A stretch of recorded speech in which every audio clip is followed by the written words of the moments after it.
வணக்கம். NEET UG கவுன்சிலிங்ல மருத்துவ கலந்தாய்வு குழு, அதாவது MCC செஞ்ச தொடர் தவறுகளை பத்தி நம்ம கொஞ்சம் ஆழமா அலச போறோம்.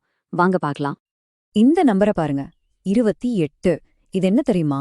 ஒரே ஒரு நீட் யூஜி கவுன்சிலிங் ஷெட்யூலா அவங்க திருத்தின தடவைகளோட எண்ணிக்கை. சும்மா யோசிச்சு பாருங்க. இது ஏதோ அப்பப்போ நடக்கிற தப்பில்ல, இது ஒரு சிஸ்டம்ல இருக்கிற பிரச்சனைன்னு அப்பட்டமா தெரியுது. வாங்க, இதுக்குள்ள என்ன இருக்குன்னு இன்னும் விரிவாக பார்ப்போம். பாருங்க, லட்சக்கணக்கான மருத்துவ மாணவர்களோட எதிர்காலத்தையே தீர்மானிக்கிற ஒரு முக்கியமான இடத்துல இருக்கிற அமைப்பு இப்படி திரும்ப திரும்ப தப்பு பண்ணா நாம கேள்வி கேட்க வேண்டாமா? அதனாலதான் இந்த விஷயம் ரொம்ப முக்கியம். இந்த முழு பிரச்சனையையும் நாம ஒரு புலனாய்வு மாதிரி தான் அணுக போறோம். முதல்ல இந்த தவறுகள் எப்படி ஒரு பேட்டர்னா இருக்குன்னு பாப்போம். அப்புறம் பெரிய பிரச்சனையான அந்த பில்வாரா விவகாரம், அடுத்து ரவுண்ட் 3ல நடந்த திருத்தங்கள், அதனால வந்த தொடர் மாற்றங்கள், கடைசியா இதுக்கெல்லாம் யாரு பொறுப்புங்கிற கேள்வியோட முடிக்கலாம். சரி, முதல் பகுதிக்குள்ள போலாம். நாம இங்க பார்க்க போறது ஒரு தனிப்பட்ட தப்ப பத்தி இல்ல, இது எப்படி திரும்ப திரும்ப ஒரே மாதிரி நடக்குதுங்கிறத பத்தி தான்.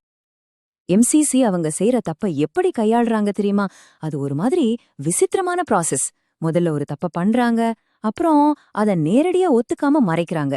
அதுக்கப்புறம் பிரச்சனைய நேரடியா சரி பண்ணாம ஏதோ ஒரு கோவழியில சரி செய்ய பாக்குறாங்க. கொடுமை என்னன்னா, இதே தப்ப திரும்ப திரும்ப பண்றாங்க. வெளிப்படையா இருக்கிறத விட விஷயத்தை எப்படியாவது சமாளிச்சா போதும்னு நினைக்கிறாங்க போல. முதல் ரவுண்ட்ல நடந்த இந்த தப்பையே ஒரு உதாரணமா எடுத்துக்கலாம். GMC அனந்த்நாக் காலேஜ்ல அகில இந்தியா ஒதுக்கீட்டுக்கு இருந்தது வெறும் 15 சீட் தான். ஆனா டேட்டா என்ட்ரி பண்ணும்போது ஏதோ தப்பு நடந்து 30 சீட் ஒதுக்கிட்டாங்க. இது சின்ன தப்பு மாதிரி தெரியலாம், ஆனா அவங்க எப்படி வேலை செய்றாங்கன்னு காட்டுறதுக்கு இது ஒரு நல்ல முதல் சாட்சி. இந்த பிரச்சனைய MCC எப்படி சரி பண்ணாங்கன்னு கேட்டா நீங்க அசந்துடுவீங்க. அவங்க ஒண்ணுமே பண்ணல. ஆமா, போன வருஷம் டேட்டாவை வச்சு இந்த 30 பேர்ல 15 பேருக்கு கம்மியா தான் காலேஜ்ல சேருவாங்கன்னு ஒரு கணக்கு போட்டாங்க. நல்ல வேலையா அவங்க நினைச்ச மாதிரியே நடந்துருச்சு. ஆனா இது சரியான தீர்வா? இல்லையே. இது பொறுப்புலேருந்து தப்பிக்கிற ஒரு வழிதானே. இப்போ அடுத்த பெரிய தப்புக்கு வருவோம். இந்த முறை விஷயம் கொஞ்சம் பெருசு, அதனால ஈஸியா மறைக்க முடியல. இதுக்கு அவங்க கண்டுபிடிச்ச தீர்வும் ரொம்பவே சிக்கலானதா இருந்துச்சு. ராஜஸ்தான்ல இருக்கிற GMC பில்வாராவுல ஆல் இண்டியா கோட்டாவுக்கு இருந்தது 23 சீட்டு தான். ஆனா மறுபடியும் அதே டபுள் என்ட்ரி தப்பால நீங்களே பாருங்க, 46 சீட் அலாட் பண்ணிருக்காங்க.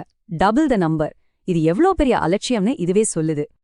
இந்த தடவை பிரச்சனையை சமாளிக்க MCC ஒரு ரொம்பவே விசித்திரமான வழியை யூஸ் பண்ணாங்க. முதல்ல அலாட் ஆன 46 பேரையும் காலேஜுக்கு ரிப்போர்ட் பண்ண சொல்லிட்டாங்க. அப்புறம் என்ன பண்ணாங்க தெரியுமா? அதிகமா வந்த ஸ்டூடெண்ட்ஸ அடுத்த ரவுண்ட்ல வேற காலேஜ்க்கு அப்கிரேட் பண்ணி தரோன்னு ஒரு வாக்குறுதி. கடைசியா இந்த மொத்த பிரச்சனையை மூடி மறைக்க ரவுண்ட் 3 சாய்ஸ் ஃபில்லிங்ல இருந்தே பில்வாரா காலேஜ் பேரையே தூக்கிட்டாங்க.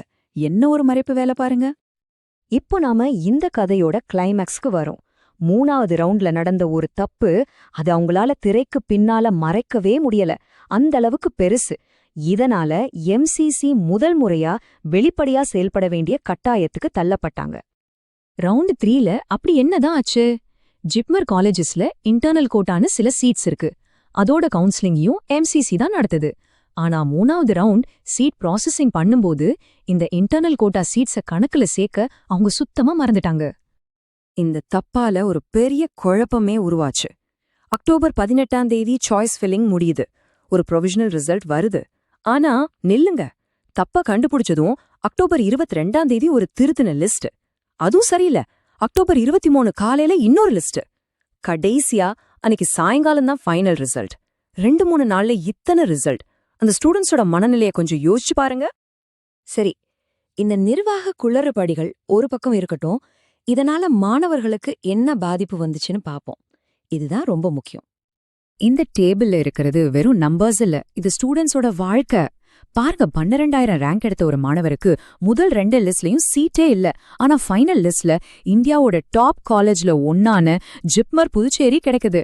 அதே மாதிரி சீட்டே கிடைக்காதன்னு நினைச்ச நிறைய பேருக்கு டாப் காலேஜஸ்ல இடம் கிடைச்சிருக்கு. ஒருத்தருக்கு கிடைச்ச எய்ம்ஸ் ரிஷிகேஷ், எய்ம்ஸ் புவனேஸ்வரா மாறுது. இந்த மாற்றங்கள் உங்க வாழ்க்கையில எவ்ளோ பெரிய தாக்கத்தை ஏற்படுத்தும்னு யோசிச்சு பாருங்க. இந்த திருத்தங்களால ஏற்பட்ட ஒரு உறுதியான மாற்றத்தை இங்க பார்க்கலாம். SC கேட்டகரியோட கட் ஆஃப் ரேங்க் 1,36,372ல இருந்து 1,36,445 மாறியிருக்கு. இதோட அர்த்தம் என்னன்னா, முன்னாடி சீட் கிடைக்காம இருந்த பல மாணவர்களுக்கு இப்ப ஒரு மெடிக்கல் சீட் கிடைச்சிருக்கு. இந்த புள்ளி விவரங்களுக்கு பின்னாடி இருக்கிற உணர்வுகளை புரிஞ்சுக்க இந்த ஒரு வரி போதும். ஒரு மாணவரோட மொத்த எதிர்காலமும் அவங்க கனவுகளும் வெறும் 24 மணி நேரத்துல தலைகீழா மாறிடுச்சு. இதுதான் இந்த சூழலோட நிதர்சனம். சரி, நாம இப்போ இந்த விஷயத்தோட முடிவுக்கு வர்றோம். இது வரைக்கும் நாம பார்த்ததெல்லாம் தொகுத்து இதோட பெரிய தாக்கங்கள் என்னன்னு யோசிக்கலாம்.